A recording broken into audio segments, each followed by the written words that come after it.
Welcome to the Big Kickoff Football Show. Myself, Roy Shanahan, Neil Dobbs and Dave Bugle. And it was a big one today, lads. Top two, if you want to call them the top two, as in over the last couple of years, the two best teams, Manchester City and Liverpool. 2-2, Dave. How did you see this game? There was plenty of quality anyhow. Plenty of quality without a shadow of a doubt. Obviously, predominantly with City in the first half. Liverpool had kind of a strong 5-10 minutes at the start with probably the buzz of the crowd and what have you. But then City did what they were probably going to do no matter who was right back. But the fact that it was Milner was probably a bit easier. And they just went to town and just kept at him and at him. But not only that, though, the whole thing in the first half with Liverpool, I was just very disappointed with midfield. Jones and Fabinho were very non-existent. Henderson, you noticed him, but still was a bit ineffective because he was a lone wolf. And then City probably missed a striker, if you know what I mean. If they had somebody with who the rest of the team had a focal point towards, they could have been going in at halftime a hell of a lot happier than what they were. Because, like a lot of teams, when you go in at halftime like that, you're like, "Uh-oh, is that chance gone now?" And it very nearly could have in the second half, you know. So I was a bit surprised, or not a bit surprised, but it kind of reared its teeth again about the lack of a striker, considering something similar happened during the week against PSG. Much the better side, but still ended up the loser. And then second half, like, there was no shock. Liverpool had to respond, and they did. And then it just went typical Premier League, a bit tit for tat, and plenty of drama for everyone. So for the neutral, it was fantastic, if you know what I mean. So yeah, a good game overall, and thankfully one of the top of the table games that actually shows up and gives us something, you know. Yeah, Neil, was it a penalty for Manchester City? It was very touch and go. I was leaning towards it was. Yeah, I think if it was at the other end, if it was a Liverpool player, you would be roaring at that. But it was it kind inside of the box, lads? You know, actually, I don't think it was kind of a double trip. He nipped him and then he tripped him inside. But I think the initial it was a foul contact anyway, might be given. Yeah, it could have been given outside, I think. But yeah, they got away with one, I think, maybe a little. But Liverpool were on the edge, I think, for most of the game. While Milner was on the field and that kind of battle was raging. And as Dave said, they targeted the right side. So yeah, they probably don't feel they got justice. I'm sure the City forums tonight are alight with probably Pep's words when he was very bitter over Milner staying on the pitch. Like even at half-time, people were saying, take Milner out. I know Roy Keane was like, no, leave him there. He's established, he's experienced. And then 15 minutes later, we're all roaring to get him off the field. So, yeah, that was just a game. It was on a knife edge today. So, yeah, I think they got away with one maybe, but it might have been just a free anyway. But if it had been given, you would have kind of gone, what an idiot for going in there. They say you got away with one. You've kind of said he might have gotten away with two. Yeah, he got away. The second one was worse insofar as it was a standard yellow. So when you're on a yellow, you can't do that. Look at the difference with Fabinho when he got booked. Look at the difference when Cancelo got booked. All of a sudden, you just can't even make the slightest a challenge. There was also a question whether Henderson nipped, was it Sterling or Bernardo, whoever it was. I mean, Henderson might have nipped him. Yeah, just might have nipped him before Milner did. But again, Hart was in the mouth going, if this ref maybe had bottled it. Bigger balls, he might have gone, they're gone. I'm glad you said that, Dave, because Noel Shanahan is after coming on. Great second half. I didn't see that. I didn't see that, but he's right, yeah. I think we can agree on that one. Okay, we'll go past it. I suppose the controversial element, Dave. The goals, there was some quality goals, wasn't there? Well, Liverpool's goals were quality. Well, in fairness, Foden's was a good finish as well, but it was down to poor defending. I think ultimately for Milner, he knew where the trouble was and didn't react until after the ball was, until Foden took his first touch. And in fairness, credit to him, he stuck it inside the post. But yeah, Laporte for some reason decided to give up the chase on Salah, and then it was just, you're going to get punished. Put him in, Mane slotted away lovely, and then a bit of individual. You've seen Salah do it a few times. It's not a shock. But yeah, it was a great piece of brilliance from him. So 2 great goals for Liverpool, great finish by Foden. But and then the fourth goal, coulda, woulda, shoulda, who knows? Alisson might have saved it. Who's to say? But my point about KDB again, lads. I was literally, where is he? He's their star man, lads, and he did not show up today. And I think he does that a lot. Certainly doesn't do it at Anfield, and I think he does it in a lot of the big games, and I'm deadly serious about it, and I'm not trying to be a shock jock. I don't think he does it enough when it really matters. Yeah, It's great when they're winning 5-0 at Burnley at home, and he's doing all these slide rule passes. but I don't see him when it really matters. Yeah, all right. Neil, when you look at the chance at the end for Fabinho, is that great defending or poor from Fabinho? It's a bit of both. I mean, defending was brilliant, absolutely brilliant. I mean, you can't argue with that. What a tackle! But Fabinho probably the wrong guy in the wrong place at the wrong time or at the right time. But he needed to maybe hook his left at it. He tried to control it with the right foot and then follow up with the right foot. But the tackle was excellent. You have to tip your hat to him on that one. But it was just, it happened so quick. You thought he has it, he doesn't have it, and I guess you got to credit the defender for the way he came across. Yeah. Dave, what does it tell us about the two big players now?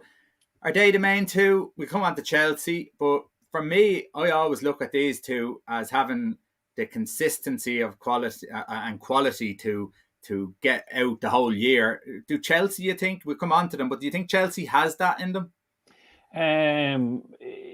League pedigree they'll prove it this year one way or another. If you go on kind of league pedigree for the last 2 or 3 seasons, you'd have to lean towards Liverpool and City without a shadow of a doubt. And the next in line or the next pretenders to break up that mold is Chelsea. So unfortunately, the proof will be in the pudding. Obviously, they had a couple of bad results before the weekend, and obviously getting Southampton was a good game to get this weekend to get the confidence back up going into the international break, because then a spotlight would have been on them that they probably wouldn't want 3 in a row potentially. So it worked out well for them, and even Werner played well, but we'll get into that game again. So yeah, you still look at Liverpool City at the moment, but there's no two ways about it. I don't think they're a pretender, but it could and should be a 3-horse race. But the proof will be in the pudding, as we all say. Okay, well, we might as well go on to the game, Neil. Chelsea beat Southampton 3-1. If you were to look at the old teletext and looked up 3-1, you'd say, God, that's a handy win for Chelsea. But it wasn't that way at all.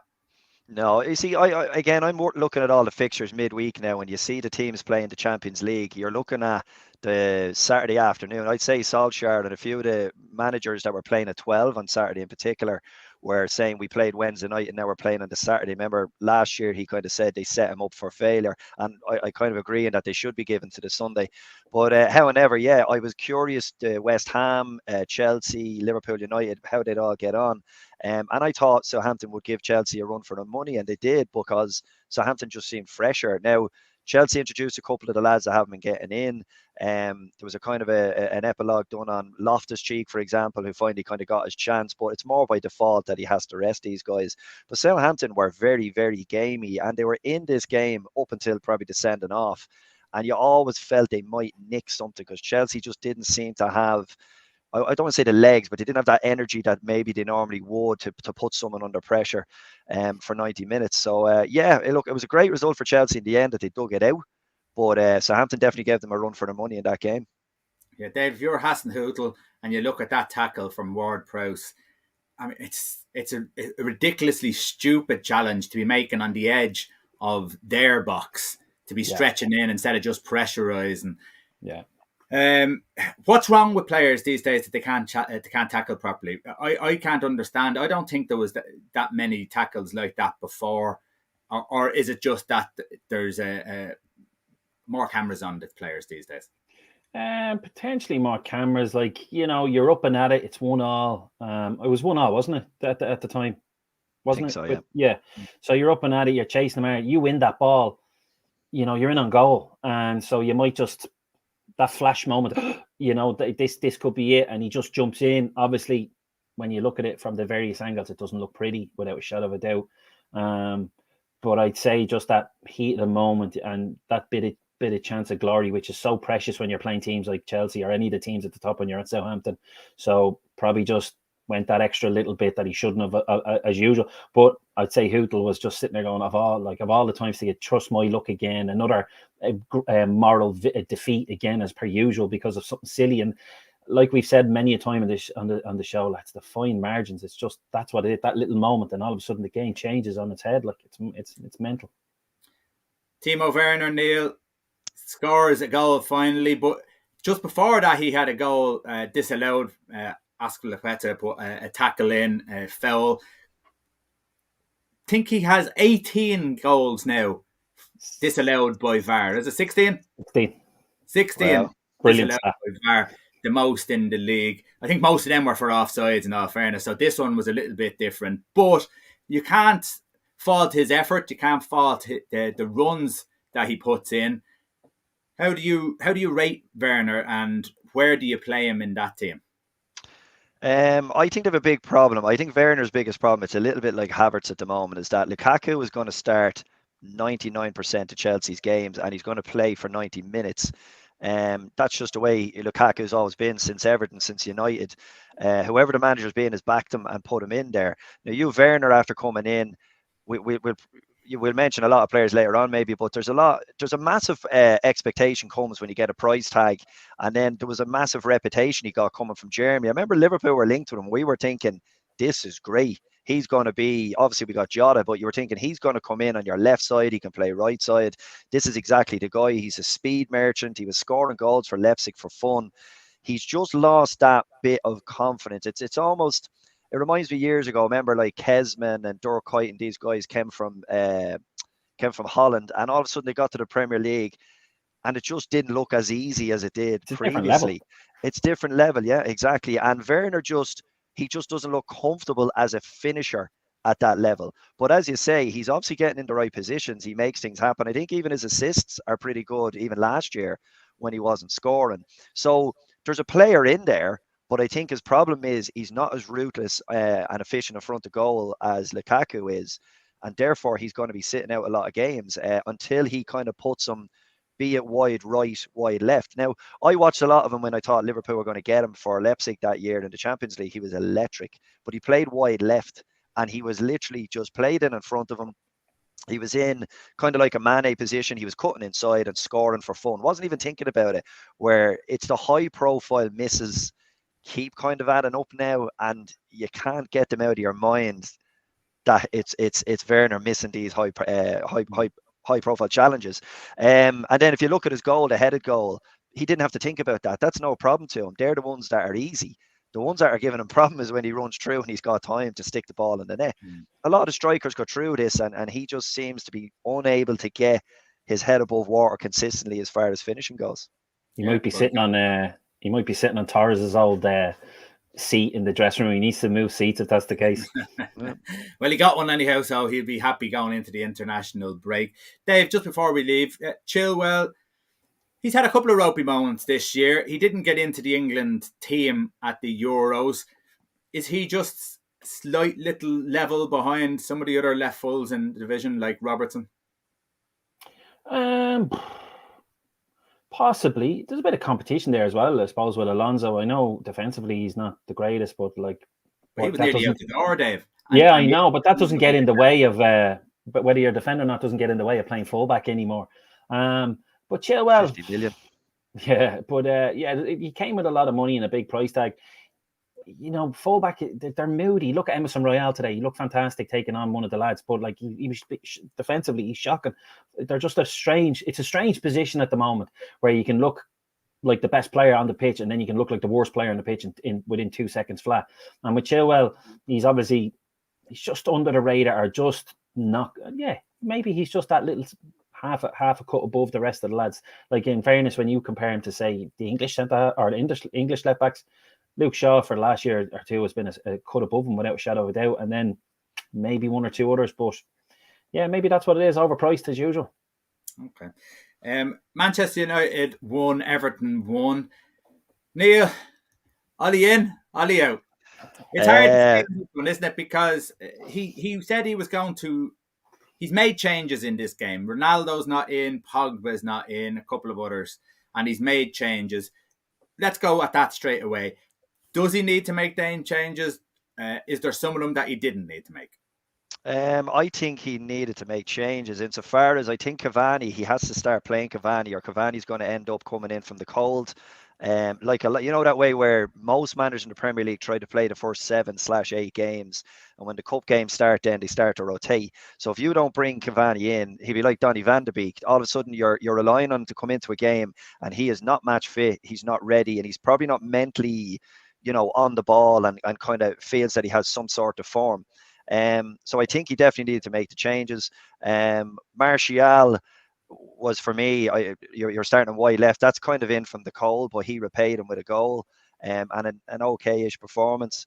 Cavani nearly repaid him with a goal as well from the cross, the header, and a good save. So I think he did need. You're playing at home at the end of the day, Roy. Everton don't have a great reputation at Old Trafford. In fact, most teams don't. I think, like even Fernandes said after the game, we should have done more. We should have created more, and we should be beating teams like that. And I think if United are going to make the next step, you can't play Ronaldo every game. You can't even play Fernandes every game, and they generally try to. So he's going to have to find that solution where they maybe win ugly, but without their best 11 on the field, because their squad is good enough at the moment. But I just don't think everyone is he hasn't got the right blend, and they're not. There's a lot of them are searching for form at the moment. Whereas, funny enough, I'd say a guy like Lingard would probably come off the bench and score you a goal now. He actually seems like he has a little bit something about him. Whereas Van de Beek and some of these guys, they're nowhere. They're absolutely nowhere. So I think he's right. I think he has to give them a chance. And listen, he brought Ronaldo and all the lads off the bench at, 55 minutes or something like that? So they had plenty of time to influence the game in the Man United way, that kind of last 15, 20 minutes, and really go at a team. So I think he was okay like that. I wouldn't really blame Solskjaer in that regard. I think the players probably just didn't perform on the pitch. Okay.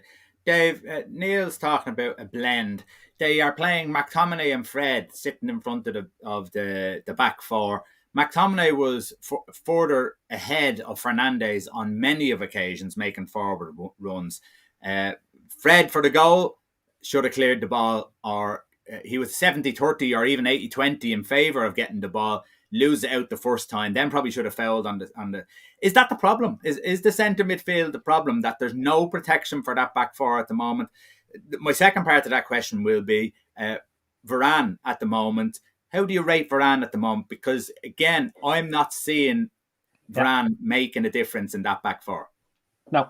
Varane, you're in a different world when you come to the Premier League. You don't have somebody with the quality of Sergio Ramos beside you.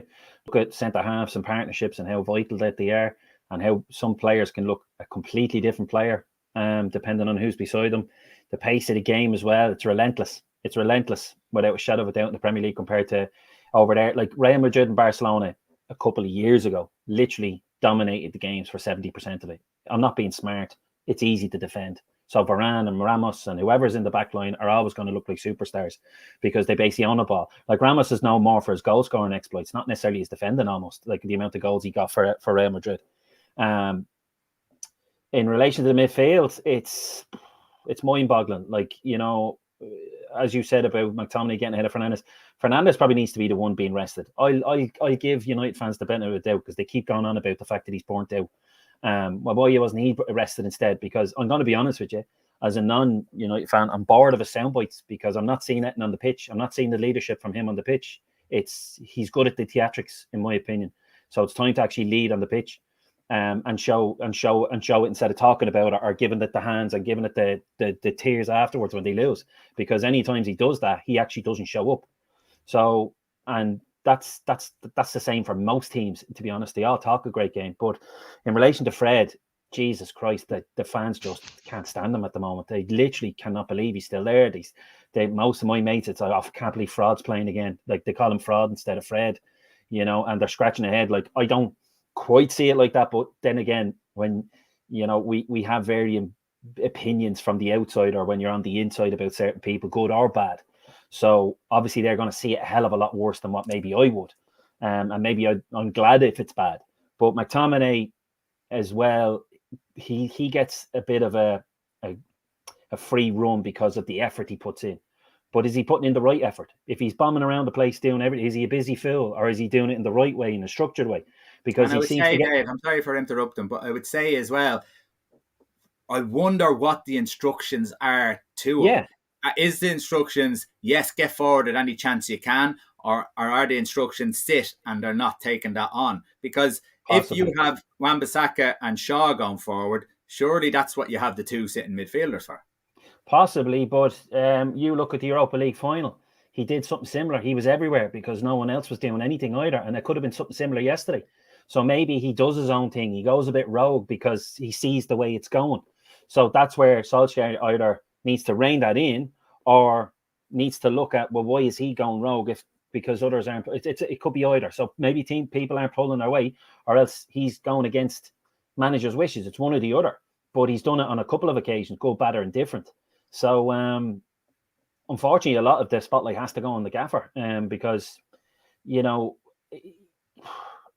whatever about Pogba, he's probably arguably our best creator of chances. Ronaldo is at that age where it's going to happen, and he got 35 minutes, so plenty of time to create the openings for him, which they didn't. And when you've got a side like Everton with a guy called Gordon, Dobbin, Salomon Rondon's playing, Simon Davis is back. I'm sorry, they were good enough to be bet. They were good enough to be bet. So the Ollie, it's Ollie out this week, but who's to say? They'll come back and Ollie in, Ollie out. I'm bored of the hokey cokey. Make the decision or just stick it out, one or the other. But watching the yo-yo with the lads it's actually not even fun anymore. It's just like mute. Talk to you next week, and it's usually when it's wrong, or like when it's going wrong, I mute it because it's worse. Yeah, Neil, Luke Shaw. I talked about Chilwell, and then we praised Luke Shaw, but his defending on the goal was pretty pathetic. He made an early run to come across and cut out Gray. Just ran by him, literally. He didn't even go to attempt to try and get the ball or jockey or that, and left the whole space. And Townsend did brilliantly to finish off the chance from where he was. But going forward, Luke Shaw's been brilliant, as he has been last year. Defensively, though, there has been some worrying signs. Yeah, I rewatched the highlights today, match of the day, actually, and just focusing on the goals, obviously, as you do. But he got caught out last week against West Ham. He got overlapped quite a few times. I think it was a Villa. He was getting overlapped by Matty Cash, or sorry, not West Ham, by Villa. He was getting overlapped by Matty Cash, who was just more willing to run than him in behind. But today or yesterday's game, he got caught badly in position. He should have went across and cleared Damari Gray out. Like that was, he was the last lion, and by coming across, he opened up the space then in behind him for the eventual passing and goal. So, I watch him a little bit more because one of my lads has a thing where he's a few United lads in school, and they're, Luke Shaw's better than Andy Robertson. So you give him an extra little eye every now and then. But I thought he got caught really, really badly on the goal. But I have been watching him like that, and he does tend, like he's electric going forward, and sometimes when he moves, he's kind of unnerving speed. You don't really realize how quick he's going till someone tries to match his speed and he drifts past him. But at the end of the day, and we say this about Trent Alexander all the time, you can be as good as you want going forward, but your bread and butter is when you're going back. You have to defend first. And I think Shaw leaves himself open. He leaves the team open. And actually, remember the last chance for Davies when I think it was from a corner though, but that again was the left-hand side. The whole bloody thing was open from the centre spot across. That was incredible, the amount of space that he had. Where the hell was Luke Shaw? Can I ask a question, lads? And it's literally just a bit of a light bulb moment. But you remember when trends and the way teams play eventually get found out, and then it's the new wave. So say Mourinho's was winning everything, where it was suffocating and sucking the life out of it. And then when Barcelona came in with the ticky-tacky football and movement everywhere, and it was the saviour, and it was getting rid of this one. Is something happening again similarly? Because there's a bit of a team going on here where we're picking on the fullbacks. Is this way of football now starting to get found out, and it's in the transition of there's going to be the next wave? Because maybe they're not necessarily bad players. It's just the system is vulnerable for them and making them look worse than what they are. And this is where the weak links are now, because they bomb on with very little protection in the from midfield nowadays. And is this why it's starting to come up a little bit now? Because it's the weak link in a lot of teams. Is this not what they're talking about, though, when they're talking about the centre midfielders? And this is why Ollie is getting a lot of, I suppose, slack because of the fans, because when you're letting them bomb on, obviously you're going to have space in behind. Yeah. Then it's your sitting midfielders to protect that when they're counter-attacked. So if they're not sitting and protecting, well, then what's the point of it? Surely then you just get four defenders who can defend, and they go and support from behind, and if they lose the ball, they get back into their spot as quickly as possible. No overlap and none of that nonsense. So someone's not doing their job, and I think a lot of Manchester United fans think that it's Solskjaer because he's the one who gives the instructions and nothing is changing. You would think if you're the centre midfielder, although there's a lot of experienced players out there, and why they can't sort it out themselves is unbelievable as well. So yeah, it's a strange one. Neil, I want to just go on to Sancho. Sancho's been brought in for huge money for a winger, being sought after for ages by Manchester United and only Manchester United. No one else has bothered their arse coming in for him. Yeah, and you look at Jack Grealish. Jack Grealish for Man City has come in there, and generally he hasn't done too much either. You know, you look at Martial. We'll talk outside the English game. Martial is playing. A lot of these players are getting on the ball, dribbling it at a player, cutting back and passing it back inside. Now, if you look at Manchester United's game, that happens all the time, and you wonder what their actual tactics are, because if Ronaldo wants to score goals, you've got to get crosses in. End of story. He's in the box to get crosses in. You can't keep cutting back in and hoping for little dinks and little true balls at the edge of the 18-yard box. So there's a problem there. But I just want to go on to the Sancho thing. Michael Owen had a conversation there the other day, and I just want to do his quote there. He says, I think English clubs are facing a big problem of buying overpriced local lads. When watching Grealish, I see a 30 million lad, not 100 million. Absolutely not. Also looking at Sancho, I see 25 million. Definitely not 80 million. Manchester United paid that for him, and there's no way. Grealish falls all over the place before he even gets tackled. If he notices a shadow coming towards him, he'll go on the floor. Sancho just disappears completely. For now, Chelsea's Lukaku and Liverpool's Van Dijk have shown that they deserve to be among the most expensive lads in the Premier League. Their performance is full of talent and commitment. The English lads still need to prove themselves. Now, I put Martial in beside that, but is this an English thing? I know they're overpriced, but is it an English thing on the performances, or is it a bigger thing that, like, actually football has gone to the position where average is now brilliant? Average is also very expensive, and I think that's the money is in the Premier League at the moment, and unfortunately, regardless of what their price tag is, that's the price you have to pay if you want to sign a Jack Grealish. If Phil Foden went on the sale tomorrow, the English would have you believe he'd be worth 200 million. But realistically, he's not. He's just a kid that shows loads of promise, but would go for good money and is a promising kid. He hasn't delivered anything yet, really. He's getting to that stage where he could go on. I think the problem with the English in general is that it's probably a 2x a multiplication of what they should be worth. You could nearly have all of them and say, I'd be happy with 50 for Grealish. Sancho, as you said, I can't get my head around it yet. I have been watching him. I thought he had a nice little bit of interplay on the wing with Ronaldo on the weekend, a couple of nice little touches. But unlike Grealish, Solskjaer isn't putting him in the deep end and allowing him maybe to find his feet. Grealish has played nearly every game started now for City since he joined them. And I think today was the first time he was anonymous and they had to take him out. He's at least willing to take a guy on. Maybe not so much so as he was previously, because he's obviously given instruction to protect the ball a little more, to keep the ball a little more. So maybe that's curbed his game a little. Sancho, for me, needs games. I'm finding it very hard to judge him because I see him for 60 minutes here, 30 minutes there. So to answer your question, I massively agree they're overpriced. I massively agree there's a hype that comes with English players, regardless of how good or bad they are. Sometimes there's a big deal made about them. There's a reason why English players don't go abroad enough, or definitely didn't even 10 years ago. They never went abroad because they weren't seen as good enough. But I think the biggest thing as well is, Roy, is that the mentality when you go to a Manchester City, a Man United and a Liverpool, the mentality you need to have to play in one of them teams and show how good you can be and really express yourself and have the courage to take guys on in every game, and it's expected of you every single game for every season. I think that overwhelms a lot of the English players, because that expectation, this kind of, it's like a circus around them sometimes. I think we've said it before, right? Pep Guardiola was brilliant with Foden, the way he protected him in the first 2 years in particular, because he came on and they were all making a huge deal about him. 20 minutes, little cameo, and Pep dropped him out of the team for a week or two. Then he brought him back in. It was just perfectly executed. Whereas other players aren't so protected, and the hype machine builds in. So I think the expectation, in particular when you go to Man United, and we've seen that with many players over the years, go back as far as Varane. Remember Roy Keane said Varane was a great player, but he didn't have the temperament to be a Man United great player. And I think that expectation crushes definitely some of the younger kids, because it's a bit like, you look at Jack Grealish, it's a different story at Villa Park, taking on 5 lads, running down the wing, the expectation, he's almost given a license to do it.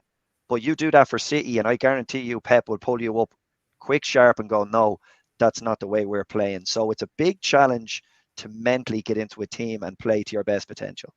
Yeah, sure. Look, just what you said there. Look at Ronaldo. Like, he was very much the show pony when he came, and look what Fergie eventually went. No, you need to have an end product here, and there you go. But as soon as you said that, I straight away just went, yeah, Ronaldo, and look what happened. You know, so yeah. Do you feel that with the likes of Sancho and Grealish, because when I've seen them now, even for England during the Euros, Sancho didn't really get much of a chance. But anytime they did play, there was no real end product from them. And again, as I said to you, a lot of the time just passing the ball off. And, well, these are supposed to be wingers. And I'm not seeing anyone attacking anyone. Mo Salah is a proper winger. Mane is a proper winger. They will take on people. Yet, would you, for Mane, what would you get for Mane now? Probably something similar to Sancho, maybe, yeah. Sancho, maybe. Yeah. But he's a far superior player, so it's blowing out of all proportion if you're an English player. Yeah, to be honest, I was thinking about this before you sent that quote today, because I was watching Grealish more so, and a little extent Foden, because I think Foden's performance got overhyped, because if you watch every little snippet they showed after the game, there was one common denominator, and it was James Milner, and he had free reign on him today. If it was somebody else, I'd be a little bit more impressed, because I've seen many a man destroy him a fullback, and he should have been whipped at half time. But anyway, I think I start going through the teams, and I'll go through them now. They're all supporters. They're support acts. They don't want to lead. I find there's too many of them who just want to be in the shadows. For example, let's start with City. Raheem Sterling. He's been in and out of the team. Why? Because now he has to be a leader, and he's not. That's why he's not in the team. Look at him today. Like, I thought he should have took on whoever it was one-on-one, and he put in a very hopeful ball out to the back post for Foden instead of taking him on one-on-one. I don't think he's willing to step up. Silva's gone, Company's gone, Aguero's gone. So who are you going to turn to? You can't just rely on De Bruyne. So Sterling has, in my opinion, kind of disappeared, because God forbid he has to lead. And I suppose, apart from today, you'd have to say the same of Foden. He's been in and out. So then you jump to Chelsea. There's a good few English lads who just never took off. And one of them who shone yesterday for one pass, Ross Barkley. Remember him? You know, what's going on there? United, 27. Marcus Rashford, like, they're good players, but they're not leaders. They haven't led yet. They haven't stood up and rolled up their sleeves. Today for Liverpool, Curtis Jones, once again, another anonymous performance. Safe, backwards and forwards. Don't ask me to do anything that puts me in the limelight and make me lead. I'll do it when we're 2-0 up, or I'll do it when it's in a cup game against Everton how many years ago. It's step up to and play, you know. Everton, I don't know if there's anyone there at Everton. I can't think quick enough. But like Arsenal, take your pick over the last 10 or 15 years of English players. You know, same with, apart from Kane or Spurs, take your pick of every single one of them. Oh, this fella's the new next big thing. Harry Winks, Eric Dyer, Dele Alli. I can just drop the mic there. There's too many of them. There's too many of them that just will flash in the pan. But don't ask me to do it every week. God forbid I have to do it every week. Or you know, is that part of the hype machine, Dave, that Sky Sports put out there, that the likes of James Maddison, who he was in my list as well. Yeah, like, he's someone that I've watched loads of times. Yes, he's a good player, no doubt about it, but he's not at the next level. He is a good player. Mason Mount, probably a better player than most of them. He's probably performed more than any of the other players that we've mentioned, but and has done it probably more consistently. But a lot of these players feed off moments in games rather than consistency. Isn't that right? Ali scored. Who was it? We remember. It was against Crystal Palace about 4 seasons ago now.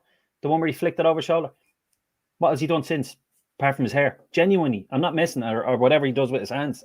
Like, that's it. Jesse Lingard. It's apart from last season. He was it 3 seasons ago. He came on a minute after midnight. The new sound of 2017 or 18, and he made some stupid noise. And that's why he's putting out on the internet.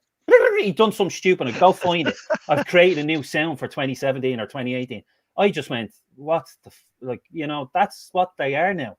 And I think there is a bit of an English element of it, without a shadow of a doubt, compared to the guys that come in from elsewhere, without a shadow of a doubt. Too much too soon, and life is sorted. I don't have to work that hard to get paid astronomical amounts of money. And then they cry after Euros when they wonder why they don't get it over the line. And it's because, a bit like whoever it was, Roy Keane said, their senior players hid in the shadows to let the kids step up. And the kids only probably wanted to do it for one thing: shine that light on me so I can be the next star and I can give up again at 20 years of age. That's me being a bit cynical, but that's the potential. I get this now, I'm golden for the rest of my career. Yeah. Neil, Harvey Elliott came in and, well, he stepped up to play for the little bit of time that he had. Could you see something different in him? Yeah, so listen, we said this in, what was it, week 1, 2, and 3 there, when Klopp put him in ahead of Thiago. That was an absolute monumental moment, in my opinion, for Harvey Elliott. He put him in ahead of Keita. He brought him in through the preseason. He went ahead of Jones in the pecking order, and that's echoing what Dave is saying there. Curtis Jones is a safe player, and today every pass he made was safe. He never took a player on. He just wanted to offload that ball and move. The shadows. And Harvey Elliott got on in his first 3 games, and he just looked to make things happen going forward. He was taking shots from range where you have to have a bit of balls about you to do that. When Mo Salah's standing to the right hand side of you, roaring for the ball, and you're popping one in from 25 yards, and you're looking at him going, "Yeah, I'm here and I'm going to try that." It shows you a different character. And I think he's young. Like, he's young. What is he? Is he gone 17 yet? But he's very, very young to be keeping Thiago out, a guy of his experience, keeping Keita out, and then getting into that first 11. It was the Chelsea game. We said it'll be a big call Klopp's made here, and he did, and he supported. So obviously Klopp sees something in him. And that propelled him ahead of Thiago and Curtis Jones. And then Curtis Jones stalled, and Curtis Jones is only in now, again, because they have an injury to, obviously, Elliott, and Thiago has a calf issue. So Curtis Jones is lucky, and that could have been a game today where he could have shone. He was very good in midweek against Porto, but Liverpool had that game from start to finish. As Dave said, no point doing it in the games where the game is done and dusted and you've 70% possession. That was a game today for Curtis Jones to create a moment for himself. Phil Foden did it 2 or 3 times. Curtis Jones didn't even do it once and didn't look like doing it. So I was surprised he wasn't hooked at some stage as well. But it shows that mentality to succeed at a top club.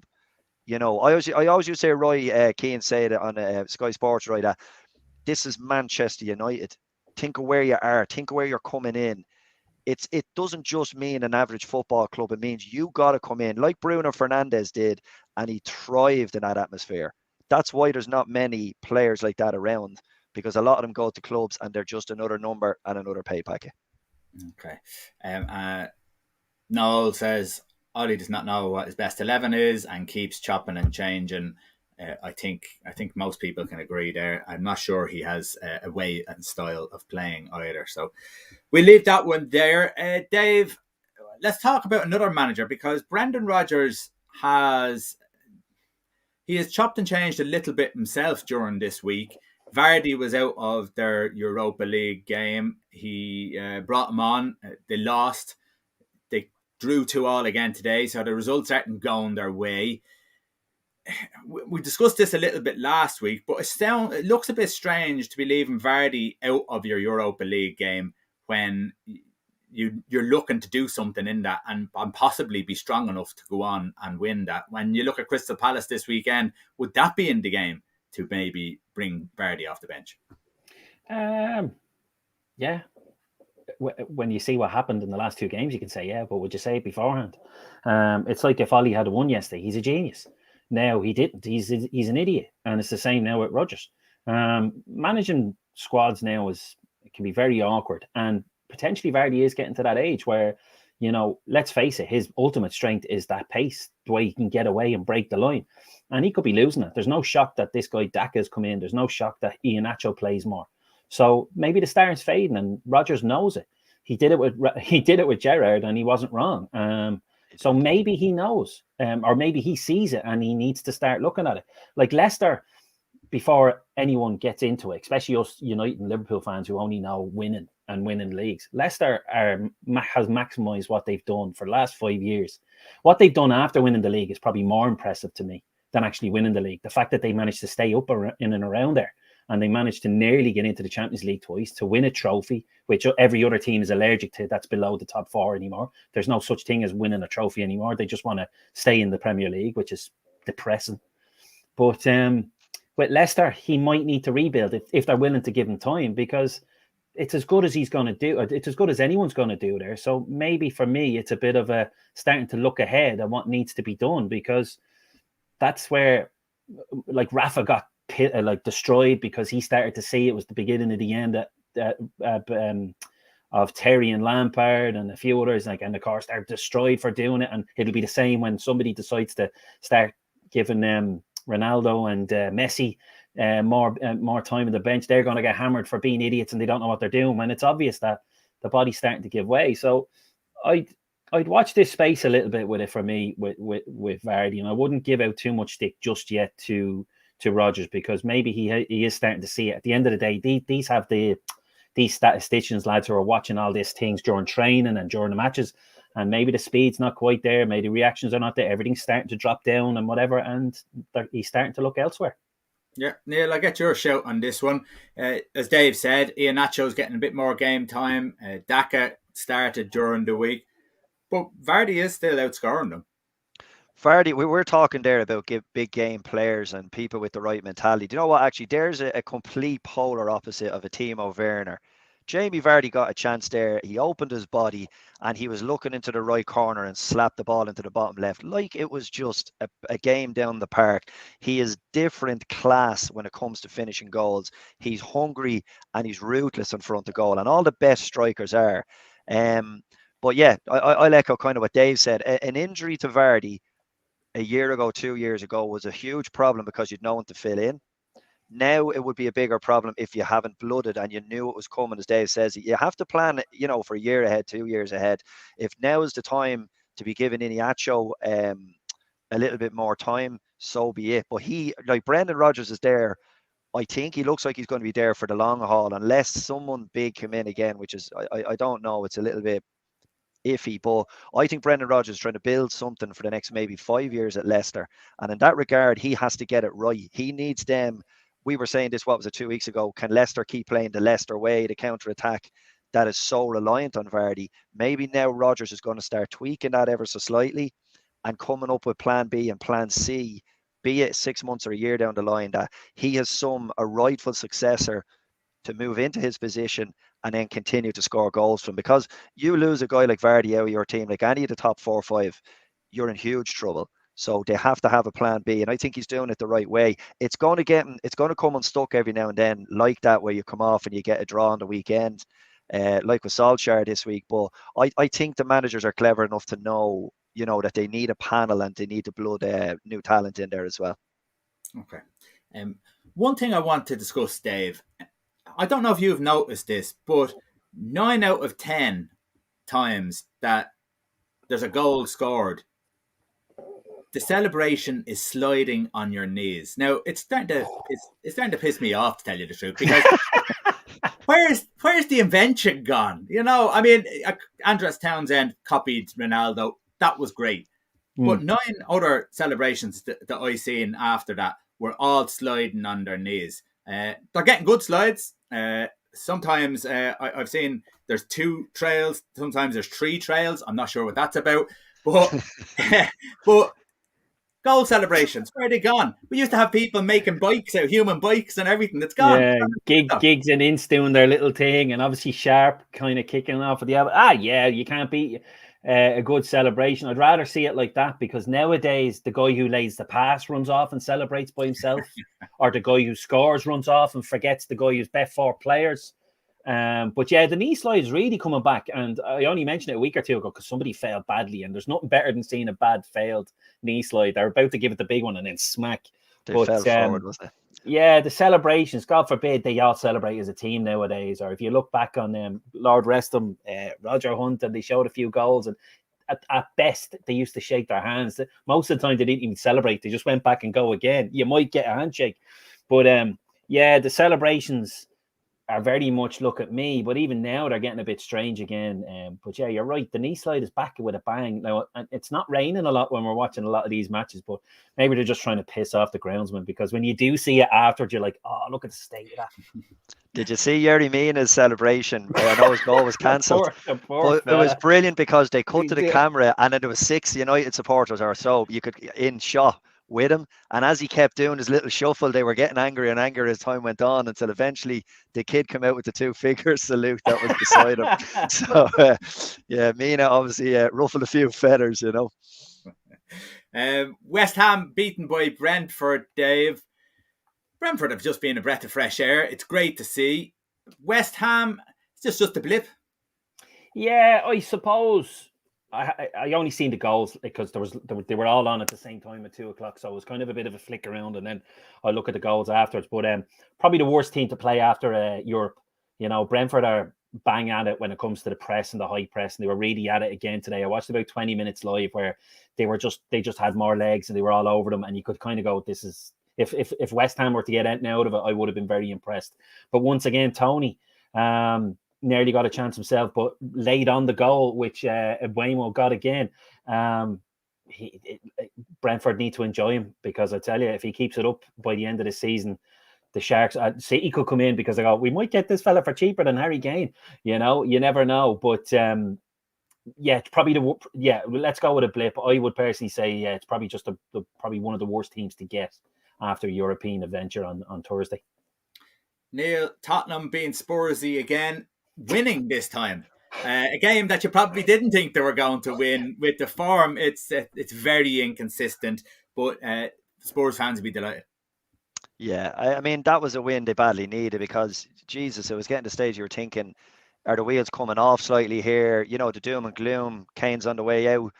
Kane hasn't gone back to the same player. Kane hasn't had a bloody shot, or whatever the mad stats were beginning to come out. So they badly need. And actually, do you know what about Spurs? Nuno badly needed that win. Again, like Dave, I only seen the goals really. I've seen Højbjerg's goal is a lovely finish from a player that you don't really expect.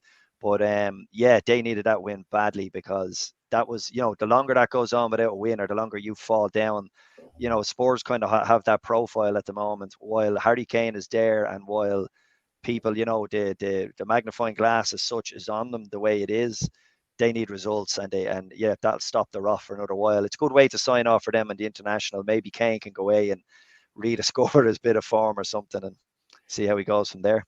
Spurs are weird, lads. They're 4 points off the top, but they've only scored 6 and conceded 10. Like, it's just weird. Yet they're only 4 off the top. You know what I mean? It's just a bit. I have a head scratcher, you know. Burnley 0, Norwich 0, relegated. We go to Leeds and Watford. Leeds get the win. That again, they've turned things a little bit here, but unfortunately, Dave, Watford have sacked another manager. That's 674 managers gone in the last 4 years. This is the tactic they use. Do you think that'll save them? Well, the heavy rumor is it's Claudio Ranieri, which could be interesting. Then again, you know, could be gone by Christmas. This is Watford. It means nothing. You could bring in Pep Guardiola or Jurgen Klopp. They're in trouble from the get-go. You know, it's as simple as that. They're 4 points off the bottom. 4 points off the bottom 3. I don't know. Maybe the fact that, like, listen, this guy just can't wait to get rid of a manager. I think it's his tactic. Let's scare them into another lift, and they might get 2 or 3 wins out of 5 or 6 now, and start, like, I don't know. I just don't. Watford are just mind blowing the way they go about it. Whether they survive or not this year is irrelevant. They'll probably go down the year after losing 2 or 3 further managers. It's par for the course. Like, when I seen it this morning, I literally just went and just kept walking past the telly. It was just whatever. It's what they do. Todd is a little bit earlier than I would have expected, but with the fact that they're being rumoured about Ranieri, maybe they're confident they're getting somebody of his stature. Maybe that's why with the international break, let's do it now. And the fact that they had a defeat, it's the perfect time to get rid of him. Neil, it's hard to get excited about Watford, and it's hard to have any care for them because they chop and change managers so much. There's no loyalty. There doesn't seem to be a plan.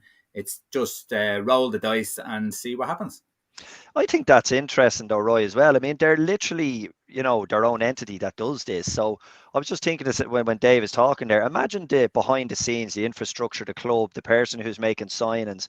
They obviously have a scenario where they need a manager to get guys in a dressing room, train them a couple of times a week and get out onto a pitch. They don't need a manager to do any of the other infrastructural stuff. Clearly, any plans ahead, 6-month, 12-month plan. I'd say the interview for the job is brilliant. And they say, tell me your plan for 3 years. And they just go, actually, tell me your plan for the next 3 weeks. It must be just crazy. But the system, at least they're consistent, strangely consistent, but they must have some sort of infrastructure in place where they just change the name on the door. This week it's someone else. Next week it's Ranieri. Where it goes, I do not know, but they don't seem to be changing their tune in any way, shape, or form. As we were saying, Farke would be gone off Norwich, week 3, if they were to even half have the same intention. So it's an interesting one to watch. Will they get another manager? Will they bounce on? Will Ranieri come out with 2 wins out of 3 and then be great? Then be gone by Christmas, who knows? But it is an interesting entity that they are. They'd run Louis Van Gaal out of the office if he came in with his big book of philosophy. Here, get out the door here. Have you seen us before? Don't have time for that. Brendan Rodgers surely wouldn't get a plan anyhow. Yeah. There, so. Wolves 2, Newcastle 1. Dave. Newcastle and Steve Bruce under fierce pressure, but what do you do? You can bring in somebody new all you want to do a Watford just to get them to survive. But even still, as we said many a time, and I'll say it again, they're not going to do anything different until the ownership is gone. Like, they're literally just going to survive because he's going to just try and put enough in to make them last. If the players are still behind them, stick it out. Bruce seems to have the fight in him, as much as he's probably saying he's demoralised in the background that there's no real future at Newcastle at the moment. And even if a new owner comes in, he's long gone. So I suppose he should stick out the job because he's going to go if the ownership was to change over. So he's probably between a rock and a hard place. But that's the thing with Newcastle. Like, he might do it just to try and get something over the line to get them to survive. And then hopefully whoever this... I think that Saudi Arabian crowd or whatever happens, because I think there was rumours again that it's still dancing around it this week. So who's to say? But to jump quickly to Wolves, maybe a potential tasty partnership between Hwang and Jimenez. They were dangerous yesterday. Now, I know it was Newcastle, but they looked impressive. They looked sharp. Neil, when you look at Newcastle, the manager is fighting a fight that he can't really win unless Callum Wilson is back. Is Callum Wilson the key to staying up and not staying up? Yeah, I think it's Callum Wilson and maybe a combo of Wilson / Sam Maximum as well. So I think Wilson, because he's their go-getter. I don't think, is it Willock that went in there, might not give you the same return. Different type of player anyway. But they need someone to lead the line. They need someone that's going to score goals. And Wilson is definitely the guy for that. Newcastle, Roy, must be just the most frustrating club, or one of the most frustrating clubs to be a supporter for, say, 10, 20 years. The same rinse and repeat every year, the same demoralising. The manager goes in there. Benitez fell out. He was very strong on his feelings, and that's why the fans loved him.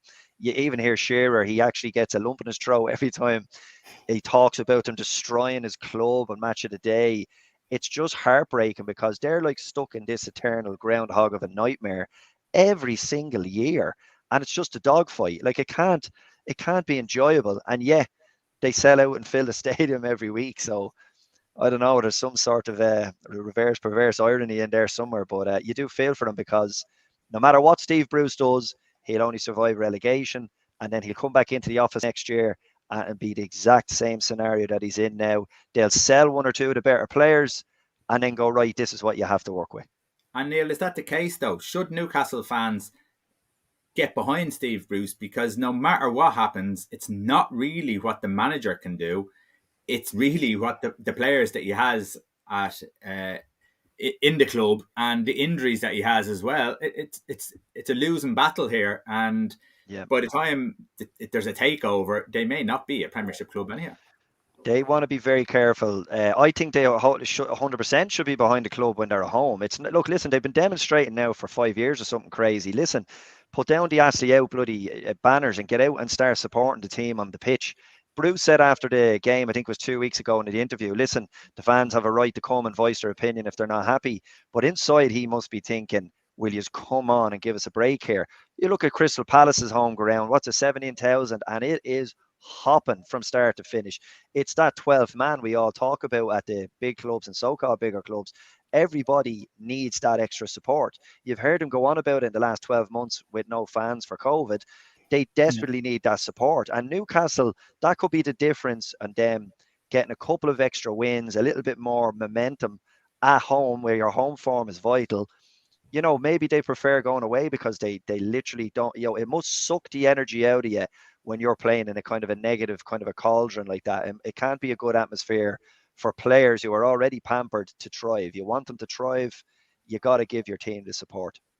Yeah. And it'll be disastrous for Ashley to try and sell a club in Championship compared to the Premier League. You only get half the price. He needs to 100%. somehow pluck something out of his backside to keep them up there. Otherwise, he's going to lose this investment that he's obviously holding out on. Yeah, and the only way he might know how to do that is sack the manager. So maybe that's the only plan that he has. Dave, we're just going to finish off on Brighton versus Arsenal. It was 0-0, but Brighton, people have been saying about Potter that he has been brilliant. He's been excellent for Brighton. Again, I think sometimes because you're English, you get overhyped. It was a bit like Frank Lampard. There was an overhype there when he was in there. He was doing a decent job. Potter was doing a decent job. But this year, I do think he has stepped them up. They are a different team now this year. They've gone up a level. And they dominated Arsenal in this game.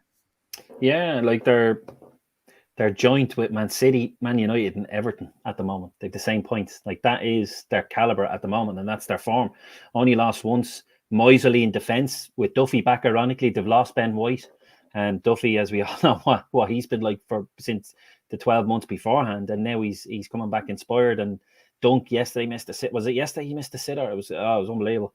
But anyway, I just love to see somebody like Potter, because you see Lampard, they have an easier route to the top, you know, half mediocre at Derby, but we'll give him the Chelsea job. This guy goes off Roy Hodgson style and goes off into Europe and up to Norway or Ostersund was the club, and comes back where people are going, who's this guy? And look at what he's doing. And like I said many times, there's talent out there. It doesn't always have to be. Don't look at the clubs that we were associated with. Look at the person, you know, because that's where the talent is, not with the clubs, like his CV of clubs or whatever it may be. And that's why I'm delighted that Potter's doing such a good job, and the credit where he deserves. When, as you said, with the likes of your Lampards and Gerrards and a few others and Rooney's even, they just get these jobs gifted to them because of, well, it's not even managerial. It's because of what they wear as players. So I'm delighted, but there's definitely a bit of an inner steel with them this year. Even Mopé is looking a bit more like a real deal centre forward this year, and there's a good outlet for them. Well, he was very hit and miss last year, very much into himself. Now he seems to be a bit more kind of like it's a team this year, I have to say, with one or two of the other additions that he's. But I like your man Cucurella. And the left back, left midfield, he played very well last year over Getafe. So just one or two little subtle boys, and they're just slowly but surely coming up. And listen, they're safe. There's no denying it. But just how promising it could be is a watch this space. Yeah, Neil, it wasn't even just the possession. They were heavy in the possession against Arsenal. It was the territory as well, and the shots. Yeah, I think he's done a great job. As Dave is saying there, he's tweaked the system now as well, where he used to rely on kind of Solly March and Trossard out wide. He's tweaked it a little bit now, and he's getting Trossard up beside Mopé because he needed to find a solution to their goal. Remember last year, like they had X amount of shots and they couldn't score, so he's tweaked the system. He has been playing some lovely football, and it has to be said, there's a lot to be said when you go out on a weekend and you see your team play good ball. Maybe fair enough, they won't always get results, but for that type of team who will be a kind of a mid-table team and just safe, it must be nice as well that they play a good brand of football. Potter reminds me of someone like a kind of a Brendan Rodgers of yesteryear, where could he be a guy that could bridge that gap now and someone could looking for him in another year or so. He's not kind of the fashionable, goes out with the bloody trench coat on the sideline. He looks like he just climbed out of bed most of the time when you see him in the dugout.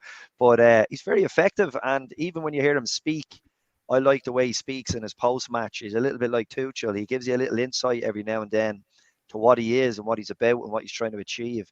Very rarely comes out and moans or whinges when things don't go their way. So I think he could be one that, you know, remember the likes of Eddie Howe where people are trying to big him up, but I think he's quietly gone about his business now. It'd be interesting to see him with a better quality of player and better options, maybe, to see how he could do with that quality of team. Yeah. Okay, we'll just go on to the Champions League to wrap it up, Dave. There was interesting games. Porto against Liverpool in Portugal. I don't think too many people seeing that it was going to be the result. Obviously, 5-1 to Liverpool. They probably seen the result, but maybe not the scoreline. Never thought that the scoreline would be so heavy. I did. That's the scoreline. That's the scoreline it's always been. Look at the last 4 or 5 games of Porto. I play them every week. It's not impressive. It's the norm. I'm not being smart. It's like when City beat Burnley 5-0. That's what they do every year. The last 2 or 3 games, I haven't the time, but I can tell you it's 4-5-0. We bat the Porto. I have nothing to say about it. It's the norm. Don't be shocked by it or don't be impressed by it. Genuinely, and I'm not trying to be a modest Liverpool fan. It's like whatever. Box ticked, move on. That's what we do against Porto in the last 3 or 4. Neil, back me up. That's the way it's been. Yeah, the only interesting thing about this was that Klopp kind of sent out with a statement from the week before saying I needed the players to sort their shit out on the field, and that's why I put out the same 11, and that's why we kind of had a good feeling that would be the same 11 to start today against City. That was Klopp putting his mark out there and saying, listen, sloppy last week against Brentford, get out and sort it out midweek, and let's get into the game on the weekend. And that's why I think he played a very strong side against Porto. He might have been tempted to bring in Firmino or just mess with it a little bit, and he didn't. And the result was a very, very kind of a comprehensive win. After the first goal, you know, the writing was on the wall pretty much after that. Okay. PSG versus Manchester City, Neil. This is a game a lot of people were looking forward to. It didn't disappoint. I enjoyed the game. I thought it was a really, really good game. Messi came up trumps with a Messi goal and a very simple goal in a brilliant way. What did you make of PSG? What did you make of Manchester City? I think the most interesting thing for me for PSG is that Wijnaldum can't get into that midfield at the moment. Idrissa Gueye, who everyone was giving man of the match, had a colossal performance. He was like Genie of maybe 5 years ago, where it was almost like he had an extra 50% in the battery. It was incredible. Verratti really, really good. I thought PSG looked a real solid outfit. Probably for the even their back line looked solid. They always were a little bit sketchy, other than, you know, they were missing midfielders in Champions League. It was the only time you really got to see them, but they really looked like a solid 1-11 for the first time in a while. And then you have Messi thrown in there. And, you know, they were joking about it on BT Sports, Messi lying down behind the wall. You know, he's putting his body on the line and whatnot, you know, but yeah, they seem to be all pulling together. They always did, PSG, when it came to Champions League. They dug in. They were at times 8 across the back line, and then they were hitting City on the break with breakneck speed. It was really, really impressive. And that kind of goal that Messi scored was, I won't say it was always coming, but you always felt PSG had that ready to kind of unleash. It was just a question of could they get the guys in the right position. You would have thought maybe Mbappe was going to be the one to kind of make that break, because I think he had the measure of a few of the City defenders. But Messi picking the ball up wide right and just drifting in. It was it was just a perfect Messi moment to say, yeah, this is what I can do. So in my estimation now, I think it really maybe enforces PSG's claim for the Champions League this year. I think they're going to be one of the teams to be. They'll be fearless. They'll be absolutely fearless when they play any of the top teams now. Now that said, I thought City gave as good as they got. I thought they were very impressive as well. So yeah, I look forward to the next leg of that. Yeah, Dave, I was going to just ask that very question. Where does this place City and PSG in your estimation in this competition? And when you look at the other teams who are up for it, are these two the leading two? Or obviously you'll think Liverpool are up there as well. Yeah, I suppose you could say Liverpool up there as well. But my opinion of PSG just got a bit of a blow today, because they were god awful today against Rennes. Rennes bet them 2-0. And all the stars were out there and had nothing to show for it. Di Maria came back, and I think Wijnaldum came in, but they were god awful. But then again, that's probably going to happen a few times, and they'll show up when it really matters. What was impressed me most about Messi's goal was actually Mbappe, because he did what you should do and just lay it off and let him do what he does, because he could have easily tried to turn and go on, and then Messi, no one's talking about Messi, so they're starting to realize what Messi is and what Messi does. So that's what I was most impressed about, because that's what he did. There was one of the YouTube thing where they show literally every angle, and the one that's on the thing, so you see him and he's in just inside, and you can smell it straight away, and he just goes in, and as soon as he gave it to him, it was like, he better lay it off, and thankfully he did. But yeah, at Barcelona, that's exactly what they would have done. At PSG, it hasn't quite happened yet, so that's why I was impressed. And the more of that, then definitely PSG, without a shadow of a doubt, are going to be dangerous, because otherwise it was a useless run, not by him, but Mbappe made it useless. City were good. If anything, I thought they were the better side, but a bit toothless again, a bit like today. A lot of ball, but a bit toothless. They hadn't got that focal point up front. So that could bite them in the ass when it comes to Europe. Whatever with the league, it certainly could bite them in the ass in Europe, because when you've got people like Mbappe and Neymar and Messi up front, they're going to punish you. And the potentially Liverpool front three, or potentially Bayern Munich, after that, there's not much else, because the Spanish teams are dead. Jesus, we're going to bring it up, but Real Madrid, Sheriff, Barca away to Benfica, and even Seville got a draw, like apart from Atletico Madrid, but even still, that's going to be a tough group now, because Liverpool 2 from 2, you'd expect them to be one of the two, so they're going to have to fight it out more than likely with Milan for that spot. So you might have no Spanish teams in the last 16 if this keeps going the way it is, and even if any of them do get to it, apart from Atletico Madrid, I've no faith in them. But yeah, you'd have to say City and PSG are definitely up there, purely because, and it sounds like a negative, but it's not. But there's not many other challengers, real challengers. Yeah. Okay. You look at Real Madrid. The Super League was proposed last year. This year. It was knocked back by everybody. Real Madrid, Perez really wanted this, and we said he had the quote. I watch a lot of Champions League football, but there's a lot of Champions League football, even Real Madrid games, that I won't watch. And this was to try and hype up the Super League. It was a bit of egg in the face then, getting beaten, Neil, by Sheriff.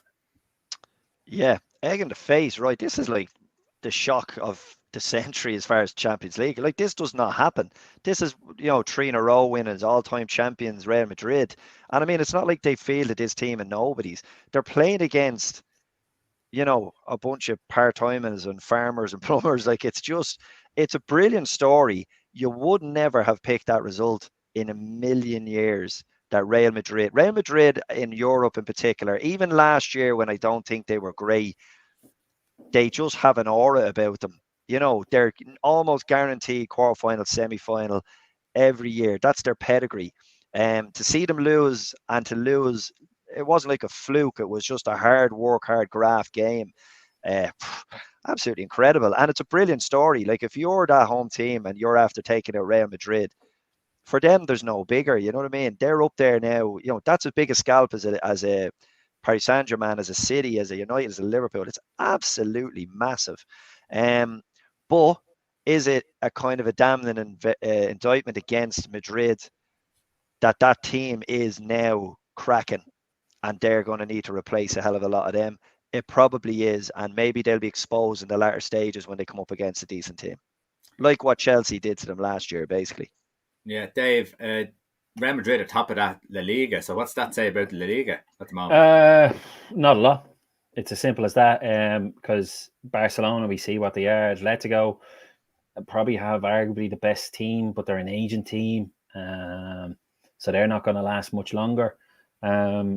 So yeah, that says everything. I'm trying to find it there because I seen the headline. I actually think they were beaten today, or they drew today, Real Madrid. So they're hitting the skids. Yeah, it says everything. There was a reason why they wanted that European Super League. None of them have a pot to piddle in, especially with the true financial fair play. And I tell you, I'm quite impressed with what they do in Spain. And maybe if they did it elsewhere, there'd be a lot of teams in trouble, including some of our own closer to home.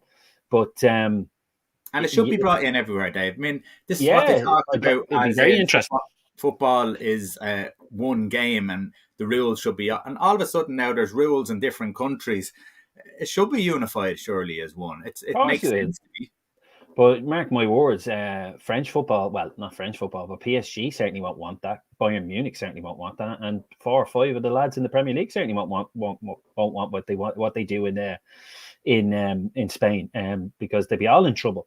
But very, very interesting. But it just goes to show you what happens without the money. And unfortunately, I've said it about a few of the teams who are trying to break in. If you don't have it, you just don't.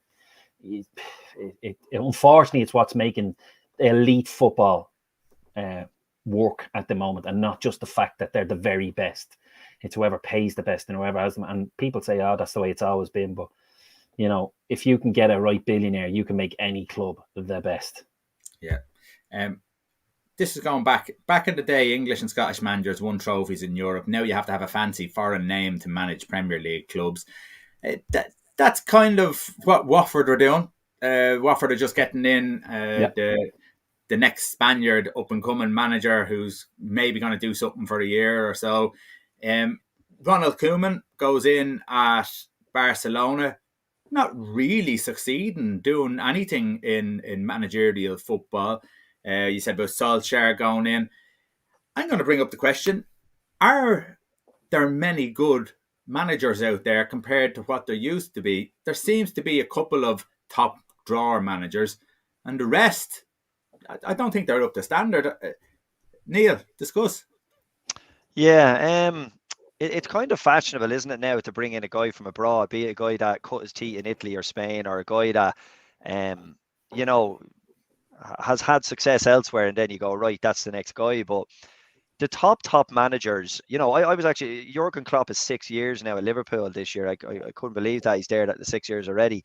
But like top manager, absolutely. Mourinho for his time, I think he might have passed now, but Pep, then you've got like Ancelotti, Hansi Flick. There's a few of these guys. They're very, very rare. They're very, very rare. And the fact that they can bounce from club to club and walk in and they have that aura about them, it's even rarer. It's a tough business to be in. It's a results-based business. You need to be backed. You need financial clout. You need, all the things pulling in the right direction. The Premier League has just become the money whore now, and everyone is going there because of the money and the players and the package that it comes from, a Sky. So you're going to get less and less of your Graham Potters and less, of these type of guys, because it's not fashionable to have a Graham Potter in the dugout. Like, with Graham Potter going to Chelsea, he probably has the same pedigree as Lampard, better than Lampard did, but he didn't get lucky enough, and he maybe isn't fashionable enough, and he doesn't have the right image for your club. And that, unfortunately, scuppers, like the comment there saying, these guys that used to come up through the ranks at the clubs, be it their underage teams, and then kind of that was their rite of path. So you'll see less and less of it, because football is a game now where it's a results-based business, and it costs too much to get sacked to drop down and get relegated. So they're maybe less willing to take a risk on a manager that hasn't fully proven himself or doesn't have that pedigree and track record. Dave, you kind of touched on it earlier. Noel's after touching on it. Neil's kind of just touched on it there. The fact that managers are getting, I suppose, less and less results, maybe less time, is it because they're not learning their trade now? That they're getting thrown into these big jobs? There's not enough, I suppose, apprenticeships out there where you go into the lower league teams. Or, I mean, you're looking for Vieira. Vieira's after going over to America. He's got experience. He's gone to France then. He's got experience. He seems to have gone the right way about it before he went into the Premier League. Pirlo just jumped into the Juventus job and made a hames of it. Now they're talking at Barcelona that Xavi is probably going to be the main man if Koeman gets sacked. Seems to be the exact same thing. So is that the problem, that they're not learning their trade? 1,000,000%. And that's the whole point. And you're not getting the time. Like, if you look at, like, Guardiola earned the Spurs, pardon the pun, with the B team, and kind of learned what they want to do and kind of marry up. Like, Klopp has had 6 years at Liverpool. There's no surprise that Liverpool eventually got going. I'm looking at the rise of the Premier League there that's been on BBC over the last few weeks. Look at 6-7 years it took Ferguson before he got going. Like Arsene Wenger, look at the longevity he had. Like, 6 months. What? Like, I don't even think like it's not even a year now as the life expectancy of a manager in the Premier League now. It's something crazy. It was a year and a half, 2 or 3 years ago. So, you look at Lampard. No one's talking about him at all. You could Can't get a job. you can almost claim his career is over. Gerrard's one bad move away from being forgotten because they're not even talking about him all, at the moment again. Like, but obviously he's the next in line for Liverpool. I wouldn't touch it if I was him straight away. I'd still go off maybe because he comes in and you're coming in after Klopp. Well, no matter what he's done, he's after bringing the Champions League and the league back. He has a bad season and he's fifth. He's gone, and all of a sudden, the Scottish League and there's another one gone. It's nuts nowadays. The manager merry-go-round is almost worse. Chairman, it's a business nowadays. There's no kind of loyalty. There's no kind of nurturing. There's no building it up. It's get in there, get them up as high as you can, and get me as much money as you can, because that's what it's really all about. And stature, like they're literally playing with each other, like the likes of your Paris Saint-Germain's and Man City.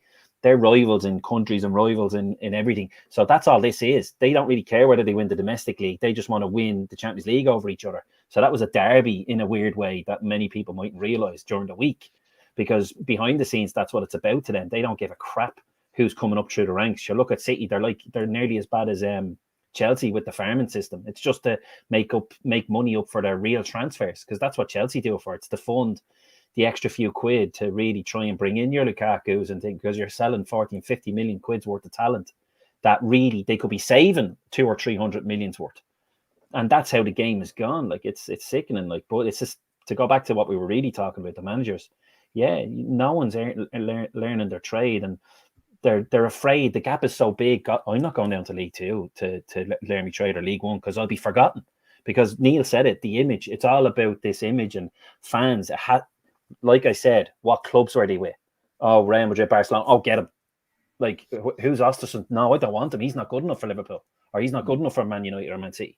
That's the way it is, unfortunately. And it was a long-winded version, but you're bang on the money. No one earns an apprenticeship anymore, and that's probably why Vieira has cleverly come in at the right time, and he has a chance, but he still could be ate up and spat out just as quick. Yeah.